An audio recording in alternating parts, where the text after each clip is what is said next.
வணக்கம் நண்பர்களே. இன்றைக்கி நம்ம அமுதவனத்தில் நம்ம ஒரு அருமையான ஒரு சுவையான பழத்தை நம்ம அறுவடை பண்ண போகிறோம். மாடிக்கு வந்தோம். மாடி ஃபுல்லாக வாசமாக இருந்துச்சு. என்னன்னு பார்த்தாக்கா இந்த வெள்ளரி நல்லா வெடித்து போய் நல்லா பழுத்துருந்துச்சுங்க.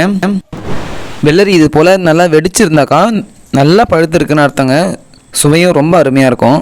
நம்ம மாடி தோட்டத்தில் இது மஞ்சள் வெள்ளரி பழுத்துருந்துச்சு. இதுக்கு முன்னாடி 1 வருஷத்துக்கு முன்னாடி மாடி தோட்டத்துலேயே 2 விதமான வெள்ளை வெள்ளரியும் இந்த மஞ்சள் வெள்ளரியும் நம்ம அறுவடை பண்ணியிருந்தோம். அதை பற்றின காணொலியும் நம்ம சேனல் இருக்குது. பார்க்காதவங்க போயிட்டு கண்டிப்பாக பாருங்கள். அப்புறம் இன்னும் ஒரு வெள்ளரி கொடி இருந்துச்சுங்க. அதில் போய் பார்த்தாக்கா அந்த வெள்ளரி பழுத்து கீழே விழுந்துருச்சுங்க. இது ஆனால் கொஞ்சம் வெளிர் மஞ்சள் இருந்துச்சு. இது வேறு ரகம், அது வேறு ரகம். ரெண்டுமே சுவை அருமையாக இருந்துச்சுங்க. இதை நாங்கள் ஜூஸ்லாம் போட்டோம். இதை பற்றின காணொலி நான் நாளைக்கு பதிவிட்டேன். கண்டிப்பாக பாருங்கள்.